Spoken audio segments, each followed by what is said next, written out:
আমার প্রিয় নবম শ্রেণীর ছাত্রছাত্রীরা, রাত পেরোলেই তোমাদের ফার্স্ট ইউনিট টেস্ট ইংরাজি বিষয়ের পরীক্ষার এই দোরগোড়ায় দাঁড়িয়ে তোমরা রাইটিং থেকে ঠিক কোনগুলো প্র্যাকটিস করবে, কোন রাইটিংগুলো প্র্যাকটিস করা থাকলে তোমরা হুবহু পরীক্ষাতে কমন পাবে, সেটাই এই ভিডিওতে বলে দেব।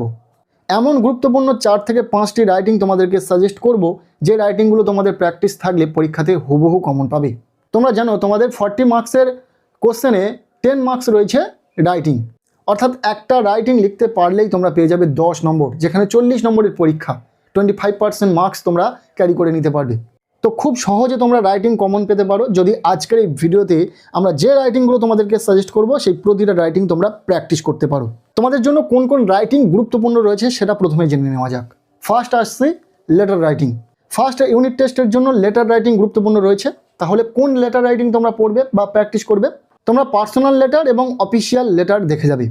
সেকেন্ড, তোমাদের যে রাইটিংটিকে গুরুত্ব দিয়ে দেখতে হবে সেটা হচ্ছে প্রসেস রাইটিং। দুটি রাইটিং হলো। নাম্বার 3, তোমরা দেখে যাবে বায়োগ্রাফি রাইটিং ও প্যারাগ্রাফ রাইটিং দেখে যাবে, আর স্টোরি রাইটিং দেখে যাবে। এবার মনে হচ্ছে যে এই 4টি রাইটিংয়ের মধ্যে থেকে তোমরা কটা করে প্র্যাকটিস করতে পারবে? আমরা তো প্রতিটা রাইটিংয়ের ক্ষেত্রে 2-3টে করে পড়তে বলবো, তবে তার মধ্যে থেকেও এমন 5 থেকে 6টি রাইটিং বলে দেবো যেগুলি বেশি গুরুত্বপূর্ণ। দেখে নাও।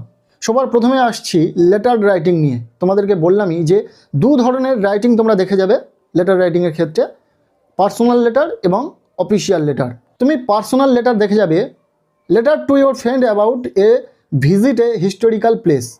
ঐতিহাসিক স্থানের ঘোরার যে অভিজ্ঞতা বিষয়ে তোমার বন্ধুকে একটি লেটার, ভীষণ ভাইটাল একটি বিষয়, তোমরা খুব ভালো করে প্র্যাকটিস করবে। নেক্সট দেখে যাবে নট ইউজিং মোবাইল ফোনস, বন্ধুকে বা ভাইকে চিঠি।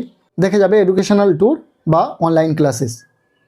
এই 3টি রাইটিং বলে দিলাম লেটার রাইটিংয়ের ক্ষেত্রে, পার্সোনাল লেটারের ক্ষেত্রে। এই 3টির মধ্যে থেকে তোমরা সবচেয়ে বেশি গুরুত্ব দেবে ফার্স্ট যেটা বললাম, কোনো একটি হিস্টোরিক্যাল স্থানে তোমরা গিয়েছিলে, সেটার উপর ভিত্তি করে তোমার বন্ধুকে একটি চিঠি লিখছো। আর অফিসিয়াল লেটারের ক্ষেত্রে মাত্র একটি বলে দেবো, তুমি লিভ অফ অ্যাবসেন্সের জন্য যে হেডমাস্টারের কাছে চিঠি, সেই রাইটিংটিকে তোমরা গুরুত্ব সহকারে দেখে যাবে। মোটামুটি এই 2টি রাইটিং তোমরা প্র্যাকটিস করলে, প্রথম যেটা বললাম হিস্টোরিক্যাল স্থানে তুমি গিয়েছিলে সে বিষয়ে একটি লেটার রাইটিং, এবং তোমার লিভ অফ অ্যাবসেন্সের জন্য একটি 5 থেকে 6টি যে গুরুত্বপূর্ণ রাইটিং বলে দেব, তার মধ্যে এই 2টি রয়েছে। বায়োগ্রাফি রাইটিংয়ের ক্ষেত্রে একটা কথাই বলবো যে হাজারো মহান মানুষ রয়েছেন পৃথিবীতে যাদের বায়োগ্রাফি কিন্তু পরীক্ষাতে আসতে পারে, তবে মোস্ট ইম্পর্টেন্ট কিছু বায়োগ্রাফি আমি তোমাদেরকে বলছি। এপিজে আব্দুল কালাম দেখে রাখবে, রবীন্দ্রনাথ ট্যাগোর দেখে রাখবে, সৌমিত্র চ্যাটার্জি দেখে রাখবে, এছাড়াও অ্যানি বেসান্ত দেখে রাখবে।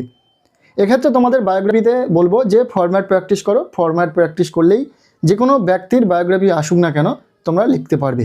এরপর প্যারাগ্রাফ রাইটিংয়ের ক্ষেত্রে মাত্র 3 থেকে 4টি তোমরা প্যারাগ্রাফ প্র্যাকটিস করতে পারো গুরুত্ব সহকারে, যার মধ্যে রয়েছে duties of student, importance of reading news paper অথবা বুক, এটি বেশি ইম্পর্টেন্ট পরীক্ষার জন্য।